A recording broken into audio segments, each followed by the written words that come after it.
Kalanani dinye fuye masa zoro kalanani dinye fuye kalanani dinye fuye masa zoro kalanani dinye fuye zulu kalanani dinye fuye masa zoro kalanani dinye fuye zulu kalanani dinye fuye masa zoro Nine ko tinya fuye ni ma fo tinya ji penye de ma sa so ne ko tinya fuye ni ma fo tinya ji penye de ma sa so fait partie des consciences positives si vous qui vivez dans l'Hexagone mais qui ont décidé.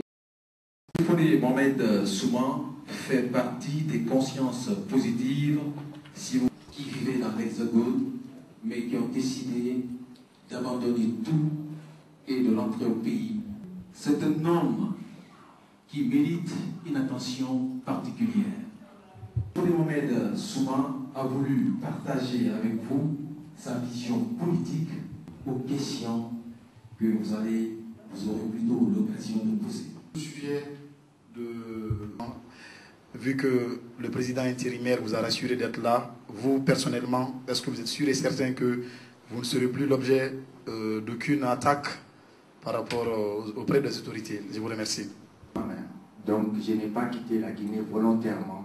Nous avons été obligés de quitter la maison, de quitter ce pays dans des situations dramatiques qu'il ne suffirait pas de rappeler ici. Mais soyez sûrs qu'une bonne majorité de ceux qui étaient hors du pays, c'était involontairement. Ce n'était pas du tout un choix personnel. Grâce de choix à la femme qui a de tout temps été écartée, qui a de tout temps été mise à l'écart du débat politique et de la chose publique aussi. Et donc c'était le choix de la GECI. Et nous avions surtout indiqué notre volonté de voir un Premier ministre qui ne soit pas issu d'un parti et qui n'ait pas appartenu à une formation politique, qui n'ait jamais participé à un gouvernement. Je crois que lorsqu'on parle de transition telle que celle que nous voulons mener, il faudrait une personne neuve, il faudrait une neutralité absolue qui pourrait permettre que les choses aillent dans le bon sens. Nous n'avons pas été entendus une fois de plus. M. Doré est là. Nous ferons en sorte qu'il réussisse sa mission parce que nous aimons la Guinée, nous tenons à la stabilité et nous ferons en sorte qu'il puisse mener sa mission à bout. Donc ce ne sont pas les personnes qui nous intéressent aujourd'hui, c'est le contenu. On ne peut pas aujourd'hui nommer un Premier ministre sans au préalable mettre en avant ses prérogatives.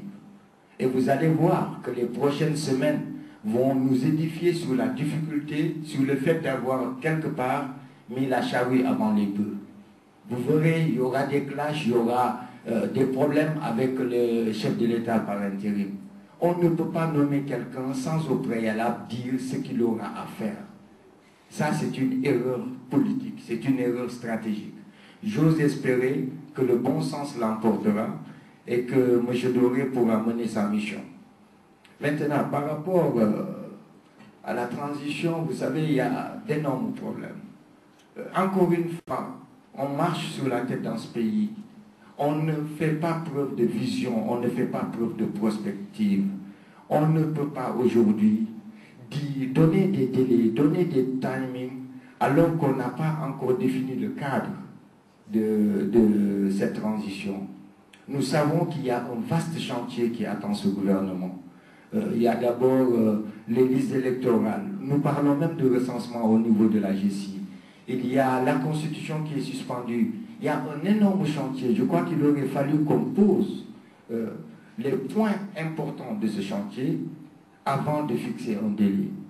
Vouloir tenir un délai de 6 mois, sincèrement, pour tout ce qu'il y a à faire, c'est encore reculer la transition comme ça se fait un peu partout, comme ça s'est fait en Côte d'Ivoire, un peu partout. Je crois que c'est le bon sens qui devrait désormais nous guider.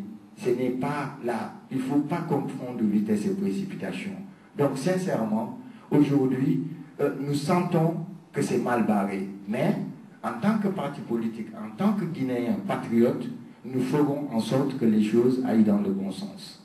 Maintenant, par rapport au retour des leaders dans ce pays, eh bien, le leader de la GCI n'a jamais quitté ce pays.